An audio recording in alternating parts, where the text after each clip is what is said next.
Bon après-midi. On voit le ministre de la Sécurité publique, Robert Duthil, qui fait le point en ce moment sur la situation au sujet des inondations en Montérégie, donc ce qui concerne Venise en Québec et toutes les villes le long de la rivière Richelieu. On sait que les gens, pour la plupart, ne sont pas assurés. On va aller écouter le ministre. Richelieu, en compagnie de deux députés, M. Billette, M. Turcotte, qui m'accompagnent. Il y a Mme Ménard aussi qui m'a mentionné qu'elle était très préoccupée, bien qu'elle ne puisse pas venir ici, la ministre régionale. Alors, on fait un peu le tour de ce qui se passe dans la région ici. Et évidemment, on veut d'abord dire aux gens qu'ils doivent s'assurer de leur sécurité. Il y a des règles assez précises qu'ils doivent connaître ou qu'on leur fait connaître pour éviter qu'il y ait des risques de perte de vie ou de blessures graves. Maintenant, il y a des dégâts. Il y a des dégâts assez considérables qu'on doit essayer de limiter. Puis par la suite, le gouvernement va... Il y a un programme qui existe, là, va venir en aide aux sinistrés avec le programme que nous avons en place actuellement. Parfait, donc nous pourrons procéder à la période de questions. Monsieur, dites-moi, en termes un peu plus clairs, qu'est-ce que vous avez constaté? En fait, quel est l'état de la situation en termes de niveau d'eau, en termes de magnitude, en termes d'historique également? Oui. On est devant quoi? On est devant quelque chose de plus gros qu'habituellement, mais c'est pas ici à Saint-Jean, c'est la première fois que je viens depuis que je suis ministre de la Sécurité publique. En Estrie, c'est la deuxième fois. Je suis allé à l'automne, on a eu des circonstances à peu près similaires à celles que l'on vit actuellement. Et vous savez qu'il y a eu d'autres régions qui ont été affectées également récemment par divers dégâts. Donc, on constate qu'il y a des dégâts plus considérables qu'il y avait auparavant. Les dommages aux résidences sont plus élevés qu'elles étaient, mais les dommages aux municipalités sont plus élevés. C'est le plus gros constat que je ferais, c'est que les municipalités ont diverses infrastructures qui sont grandement affectées, que ce soit les routes, que ce soit les terrains de jeu, que ce soit l'aqueduc, l'égout parfois dans certaines régions, etc. Donc, il faut ajuster nos programmes en conséquence. Ça va coûter cher. Est-ce que vous avez des budgets supplémentaires? Oui, bien c'est ça. On a un programme. Il y a toujours une provision qui est faite pour ce genre de situation-là. Est-ce que les provisions sont suffisantes? Il est possible que non, mais quoi qu'il en soit, on regarde la réalité. Hein? On regarde pas... ce ne sont pas des dépenses qui sont prévisibles par le gouvernement, donc on s'assure qu'on peut aider les citoyens dans la mesure des programmes que nous avons actuellement. Est-ce qu'on parle d'évacuation obligatoire dans certains endroits? Oui, il y a eu des évacuations. C'est pas obligatoire. En général, les gens sont libres d'évacuer. On leur recommande de le faire pour leur sécurité. Les gens obtempèrent la plupart du temps, surtout quand c'est vraiment très risqué, ils le voient, là. Et ils quittent leur lieu. Puis on a un programme pour leur payer le coût de ce déplacement-là et les inconvénients que ça génère. Alors, c'est pas agréable pour les gens, là. Moi, je viens de la Beauce, puis des inondations, je sais c'est quoi. Et c'est pas facile à vivre, mais c'est ça. On est là, on essaie de leur apporter le meilleur secours possible pendant les événements.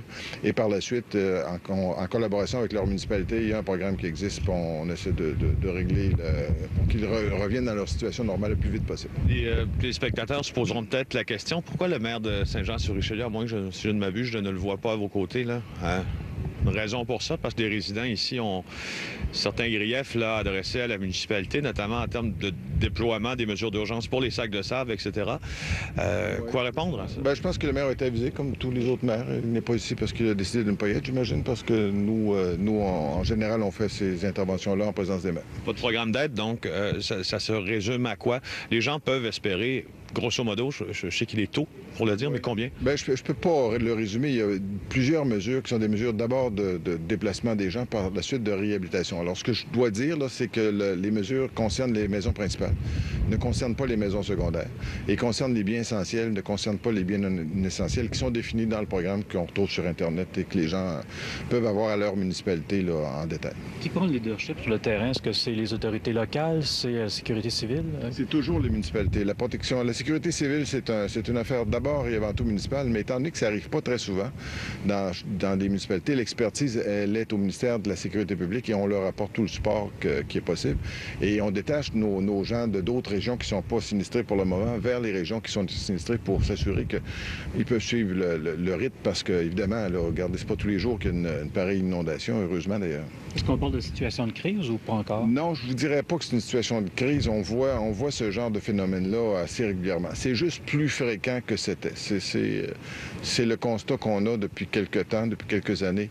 Ça arrive, c'est supposé arriver aux 100 ans, ça arrive plus aux 100 ans. Ça arrive plus fréquemment des dégâts centenaires. Vous êtes en contact avec vos experts, j'imagine. Quoi prévoir pour les prochains jours? Est-ce que vous avez une idée un peu de comment tout ça va se jouer? Bien, ça va dépendre de la température. Ici, le ciel est beau et clair, mais j'arrive de Sherbrooke et le ciel n'était pas beau et pas clair. Et on s'attendait à des précipitations supplémentaires. Alors, ça se joue en fonction de la fonte des neiges, des précipitations supplémentaires et on peut pas s'assurer qu'il n'y aura pas une remontée des eaux, en tout cas au niveau de Sherbrooke à tout le moins. Ici ça a l'air plus... les prévisions sont moins risquées, mais je n'ose pas me faire météorologue, là. Merci, M. le ministre. Merci. Merci. Alors voilà, c'était Alors, le ministre de la Sécurité publique, Robert Duthil, qui a fait le point justement sur cette situation, les inondations. Il assure que Québec va offrir de l'aide aux sinistrés. Par contre, évidemment, il est encore trop tôt pour faire le bilan de tout ça, pour savoir combien ça va coûter. Mais ce qu'il a dit, c'est que on va aider les gens à récupérer les biens essentiels dans leur résidence principale. Alors, ça ne touche pas les maisons secondaires, vraiment les résidences principales. Et M. Duthil qui a dit que ce n'était pas une situation de crise, ce qu'on vit là. On n'est pas rendu à ce point-là, mais quand même, c'est une situation qu'on voit plus souvent qu'avant, c'est ce qu'il a dit. Au cours des dernières années, là, ce sont des situations qu'on voit fréquemment. Alors, évidemment, il y a un programme d'aide pour les sinistrés. On va voir comment ça va fonctionner au cours des prochains jours. Mais en attendant, on tente toujours de limiter les dégâts vraiment sur le terrain. Et par la suite, on pourra savoir justement quelle est l'ampleur des dégâts exactement et qu'est-ce que les gens vont pouvoir récupérer de la part de Québec. Alors,